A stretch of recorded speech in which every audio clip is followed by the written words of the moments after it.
Hi, this is Dennis with Second Chance Tackle. Today, well, we're going to look at why a fishing reel fails, and we'll see if there's something that can be done to give it a second chance.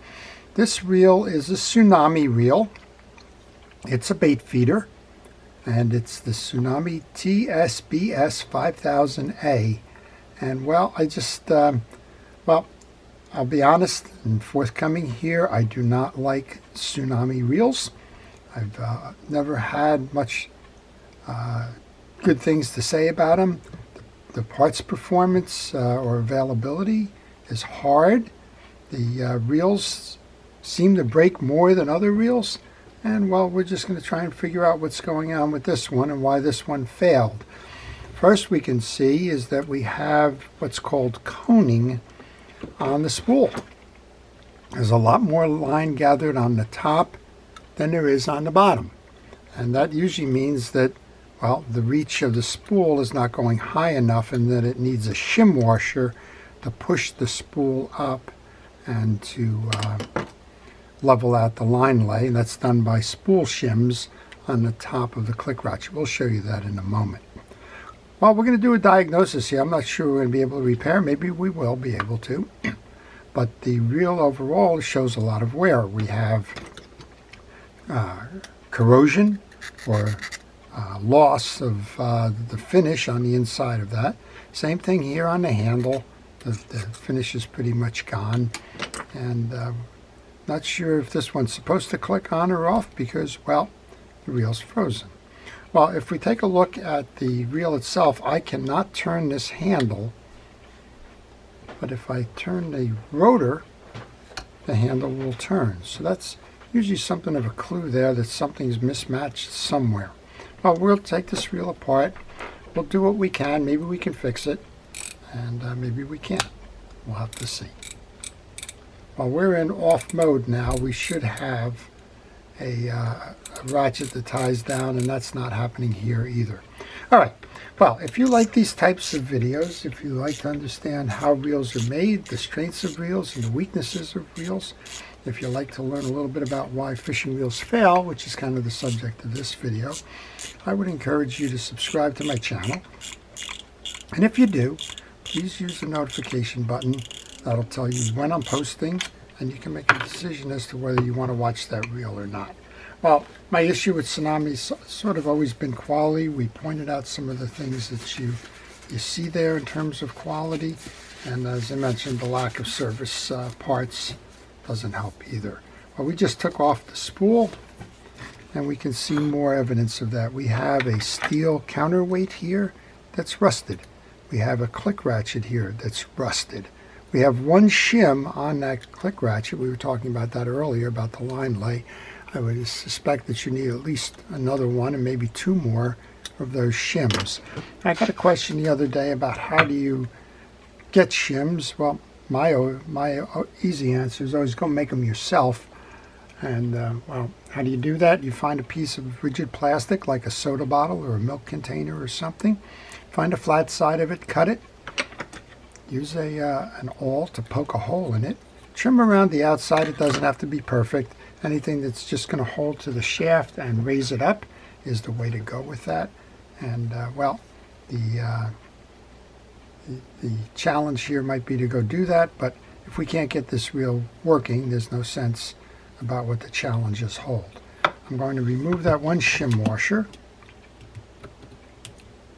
It's just a thin piece of plastic, so you don't need to go ahead and order something like that if you can't find it.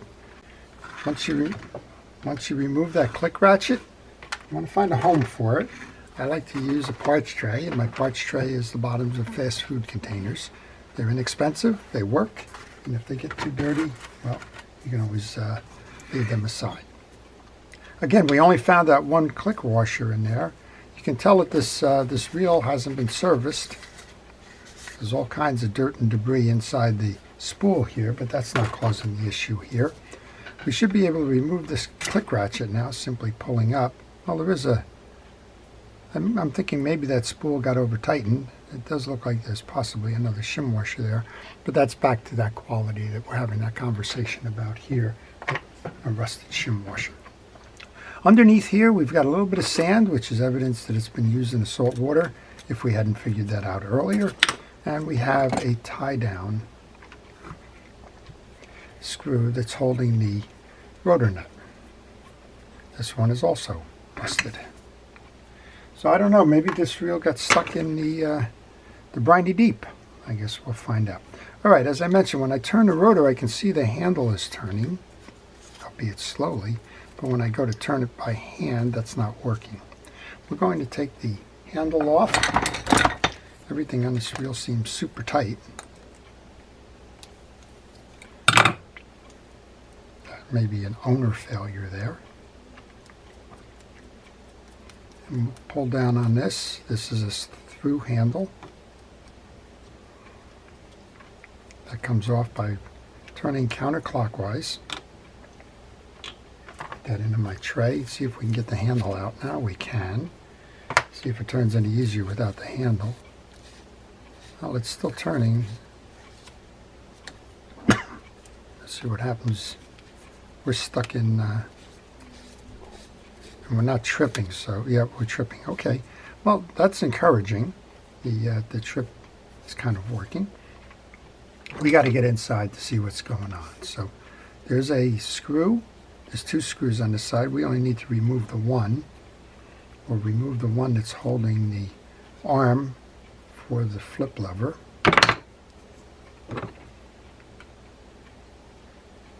And I'm thinking right now that what we've got is probably a very dry and dirty reel on the inside. And I'm thinking that because, well, this thing is just turning poorly. With that screw removed, we should be able to get this side of the handle off. It's almost like famous last words, but just take your time. You don't want to break anything. And I'm a little bit concerned here because of the wear on the shaft and all of the salt and debris I'm seeing here.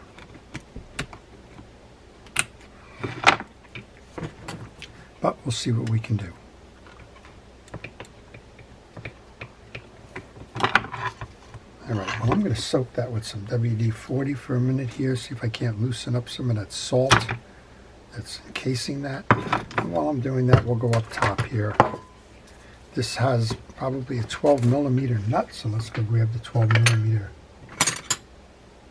wrench and see if we can't get that nut off. And I apologize if you're kind of staring at my elbow at the moment. This one is close enough with a shorter lip that you can use an opener or a box wrench.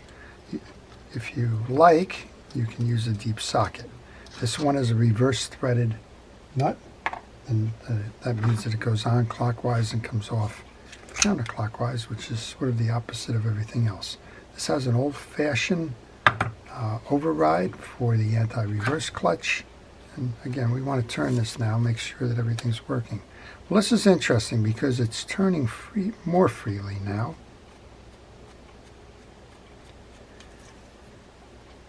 And it would seem to me that maybe, just maybe, it's that rotor that's holding things down. I'm going to grab the handle for a moment and see how we do with this. Well, we still can't turn it with the handle. So something's going on inside. Very unusual. All right, let's see if that WD-40 was able to help at all. I'm going to just use a razor knife as a lever here to open this up.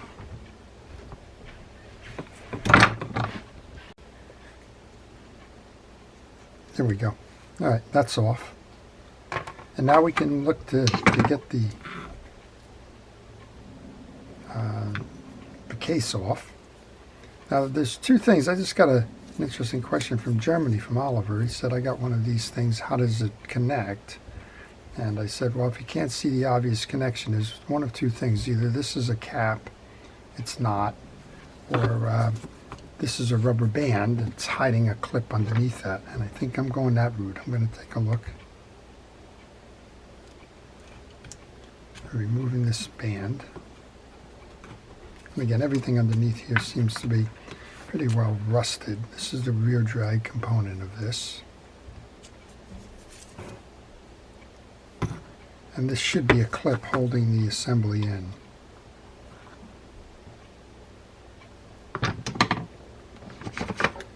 Not an easy clip to get at. There we go. Okay, so that should free up the cap now, that I can remove this piece of the assembly. And now we can get to the body. I'm still trying to figure out what's going on in here, of course. There's a little beauty ring here that should come off. Keep these in order, and as I always suggest, take pictures along the way because, well, the pictures are going to help you when it's time for reassembly. Well, again, we can still turn this, but we're not turning it with the other piece. So let's get underneath here and find out what's really going on. Before I do that, I want to encourage you to ask questions. If you have questions on this reel or maybe any reel relative to reel repair and service, maybe you're working on something and you're having a little bit of a time with it, then I would encourage you to leave that question in the comments section. I will try to help you if I can. I've started to remove the exterior screws now. There's 4 of them, and I want to lay them on the table to make sure they're the same size. Those of you that have watched my videos know that, well, they're not always the same size, so we've learned from experience, rather than haphazardly pulling these things out, putting them in the parts tray, and then wondering which one was the long one or the short one or the one with the different thread. It's always good to check right at the beginning and make a note if you have that odd screw in your side case and where it belongs. We should be able to pull this out now and get a look underneath it like this. I use my utility knife as the wedge to get that open and up and out. And this is kind of a walk 'em up because you have that trip lever there. Okay, well, we have a lot of grease missing. Not quite sure what the cause is, other than there's just a lot of missing pieces and parts. Or, well, unlubricated. They're not missing. Unlubricated pieces and parts. Let's take a look. Let's see if we can't get in there. Again, turning it is a good indication. And we're getting stuck right there. I don't know what that is that's getting it stuck. So best thing to do is just keep kind of wheeling it away. I'm going to bring the gear out enough that I can remove the axle shaft. To remove the axle shaft, we want to take out the screw that's holding the clip in, that one. And then again, flip this. It's like a gate. It'll open up now. And when it comes to the top, you can remove it by pulling outward. That should free up the axle shaft to come out. And the axle shaft's not the cause of the issue. The axle shaft's got a lot of old dirt and rust on it. No surprise there. But let's put the gear back in and see if we can turn. We can't, right? We can't. We get here, and so it's between the gears. There's nothing else now that's causing that issue. Let's see if we can bring this out. Take a look at our gear. The main gear is okay. I'm checking now for the teeth on the main gear on both sides of it and the back cover.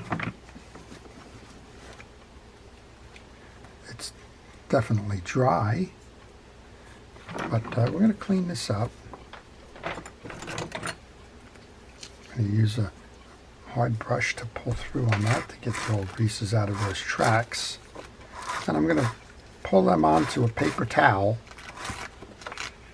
so that the grease doesn't go back into the reel, back onto the gear, or lay on my desk to get stuck in the next reel.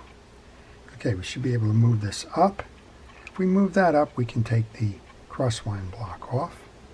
And underneath that, I believe that's being held in by a screw, is the oscillation gear. So still haven't figured out why the main gear and the pinion gear are having a tough time of it, but we will. I'm going to check the same thing here now. I want to check to make sure all the teeth on the oscillation gear are all uniform. And well, that leaves this then, doesn't it? It leaves the pinion gear. You have a bearing in the back, pinion gear. This spins nice and freely. So let's see what happens. This is an iterative process. I'm going to take the rotor and put the rotor on and see if it has to do with the pinion gear itself. Because we noted with the one, now this one should fly. This one should just go around fast because there's no obstruction anywhere. So let's do that. Oh. So that's the way that the rotor should be working. Now I'm going to use that rotor to check the main gear, the pinion gear. Rolling the teeth around, they're all good.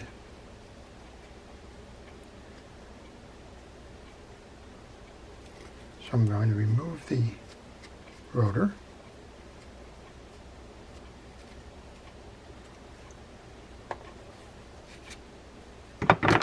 And now we have an anti-reverse here. Let's take these pieces off to the side for a moment and leave them on my table because we're going to go right back in there.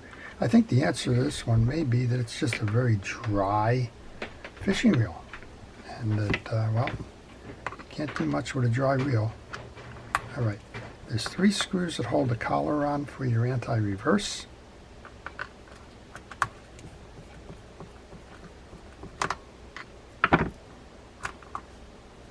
And again, the thing that I'm concerned about with these, I don't know what the sale price is on these, but the materials are definitely not what you would expect to find in a higher level reel. Yeah, you can see that the bearing in here is certainly coated with grease, probably non-functional as well.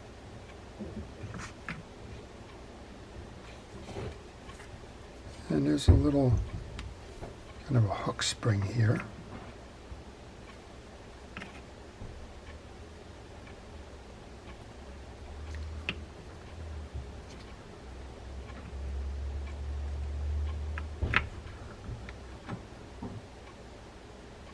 Just trying to see if I can't get that off easily.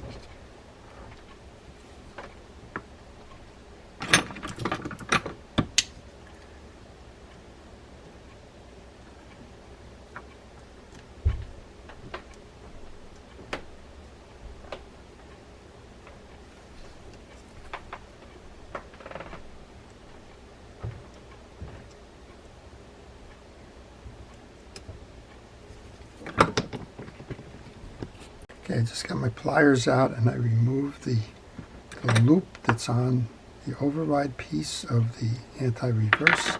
Let's see if we can get this out now. We can. And this is a ball bearing, anti-reverse clutch and collar, very rusted. I think this collar may be part of the piece itself. And again, everything is rust. I'm going to just see if I can't remove what I can with the piece of steel wool. I have a tremendous amount of old grease caught in these cavities here. And that could be the cause.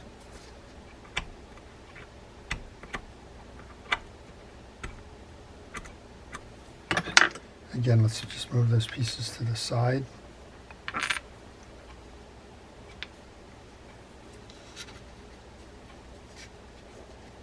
This top bearing is frozen. But right now I'm just not as concerned with the bearing as I am with trying to figure out what the cause is. You can always go back and replace the bearing.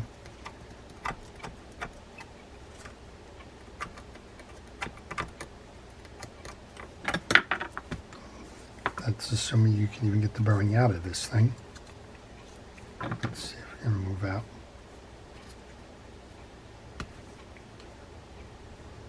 Right. Well, that's another project. Take the hard brush, clear the channels here. Okay, we have a cleaned clutch center. This bearing is frozen. It's also frozen in the case. Well, for now, we're just going to let it act as a bushing. It's going to enable it to center the pinion gear and to hold it. And we need to make a couple of determinations as to whether this reel works before we start throwing parts at it. So again, this is a diagnostic video as to why the reel is failing. And well, we'll see what we can do. The gear teeth look like they're okay, just dry. So we'll start backwards then. Let's go ahead and take the pieces that we just took off. We took off our rotor, our pinion gear rather. Before I do that, I want to put some grease onto the threads of the pinion gear's teeth. And here's the shame of this. So you can't get the parts for this reel.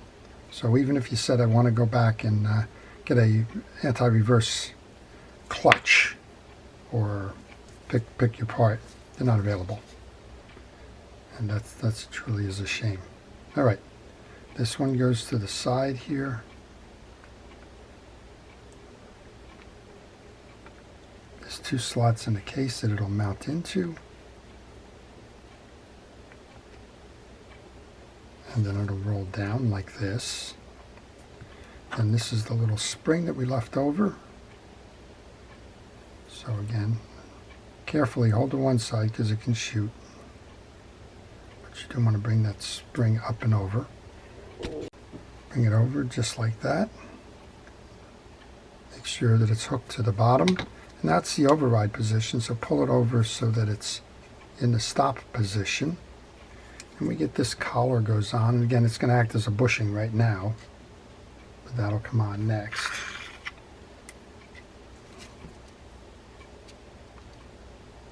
And we have our 3 screws that are the tie down screws for the collar. Put those on.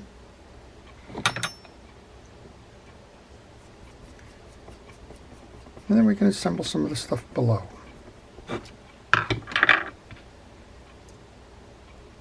So theories. The theories right now is that the dried grease is just, well, the clogged grease in the pinion gear would be one, because I chiseled out a lot of that. And then the dried or lack of lubrication inside the reel being the other dominant cause for it.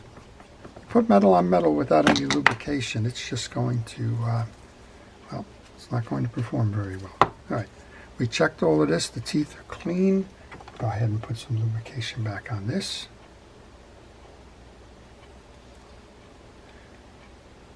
And this reel was found. This is a reel that the fellow who runs a stand at a local flea market got as a part of a job lot, and sent it to me and asked me, is there something I could do to get it going again?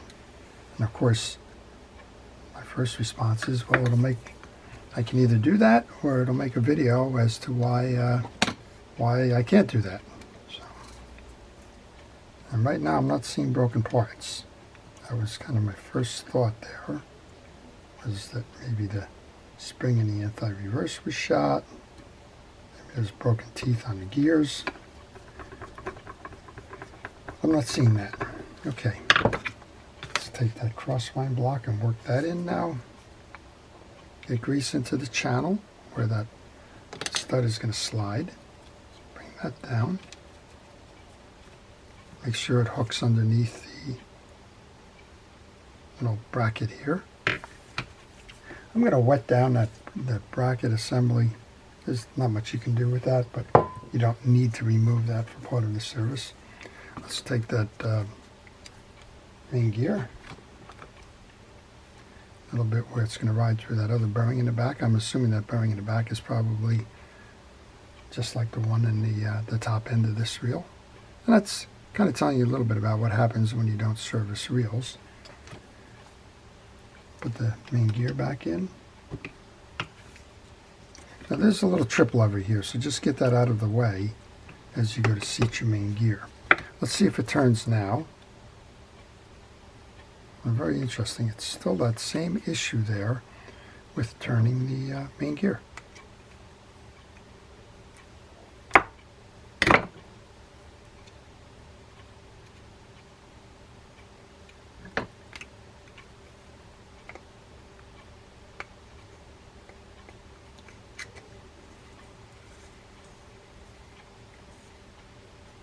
All right, let's try that with the handle.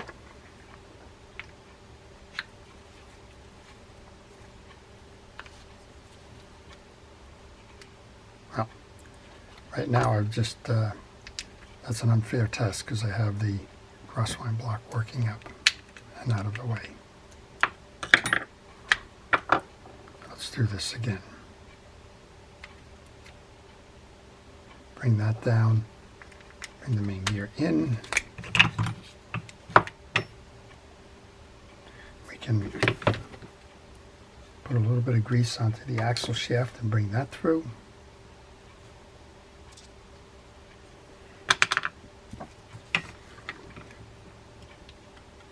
So what have we done? We've done a lot of inspection, tried to do some process of elimination, tried to do a little bit of cleanup where that could be the issue that we're facing,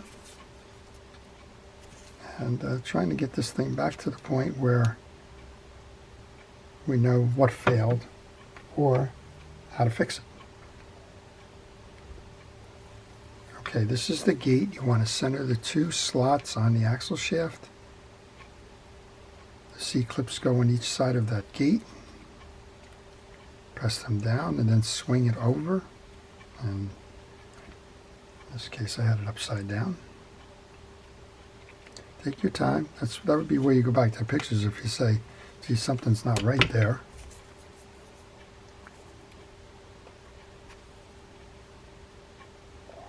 We have that little screw that's holding it in.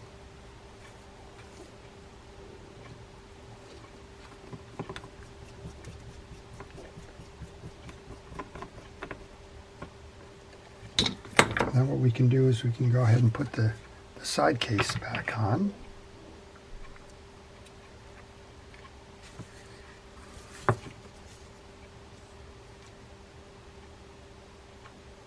Yeah, all three of these bearings are frozen. So even if you could find the parts at this point, the next question you're going to ask is it affordable? And the reason why you would ask, is it affordable, those bearings are going to be $20 or $30. You've got a case here that's almost totally rusted out, and you start to wonder, how much money should I be putting into a reel like this, given the condition of it? Those are judgments you need to make as the owner of that reel. Okay, let's just put the 4 of these screws back in, and I'm going to grab that handle and see if it makes a difference. So I think what I would tell the owner of this reel is, if it does work in the end, fish it. When it breaks, go get another one. Because this one, because of the parts availability and what we've seen here in the toll that the rust and corrosion has taken, I don't believe it's a prudent investment to put any more money into this one. Let's put the handle on and see if it turns. No, we're still stuck. Well, wait a minute. We got a little bit of movement here. So it's possible that when I put the rotor on and pull that pinion gear up a little bit, that may be just what we need. Let's take that out for a moment. And of course, one of the things I can think about is there's a possibility that as this reel was not performing, somebody was over cranking and just pushed the teeth out of alignment. That may be why this thing is doing what it's doing, where it's doing it.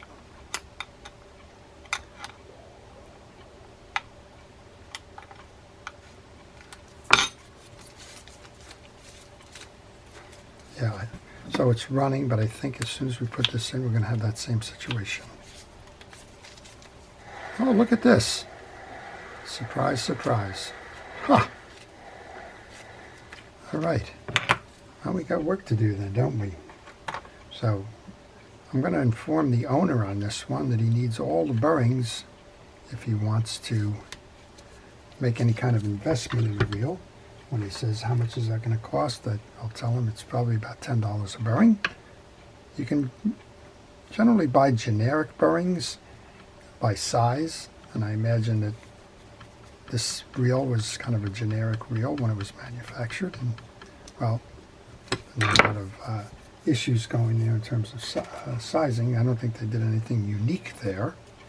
So what we'll do there is we'll tell him if he wants to, he can, but for $30 plus a service fee, you're going to have one well-used reel that probably is not going to operate as you would like it to anyway.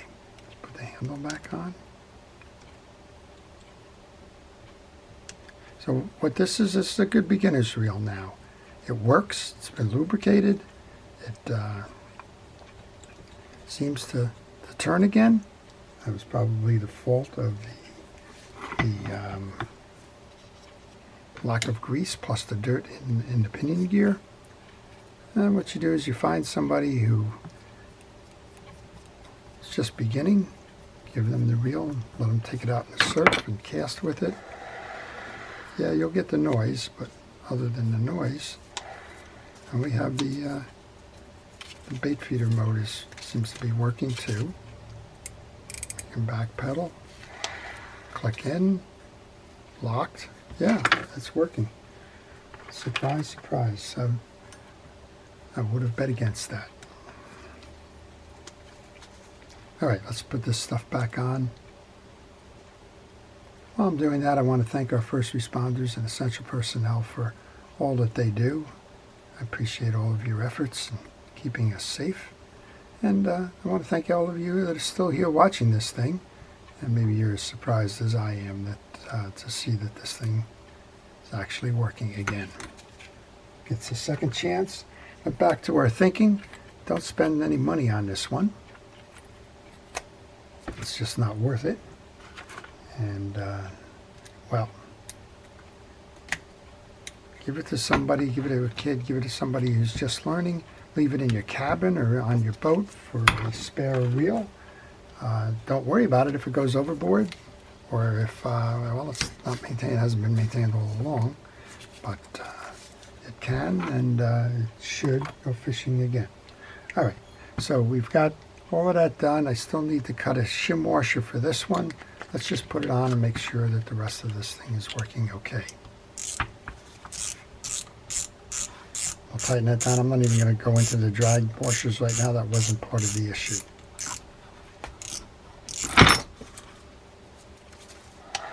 Okay, well there you go. And we'll assume that the bell can turn. All right, so noisy, bad bearings, lack of maintenance, but more importantly, dried grease in the pinion gear. That's what I'm going to call this one. It failed because of dried grease in the pinion gear. Well, I hope you've enjoyed it. It's been an interesting little run here to understand how the reel is made, and a little bit more interesting to find out why it failed and lessons learned from it. So to everybody who's been watching, I appreciate your time and attention, and I appreciate you watching the channel.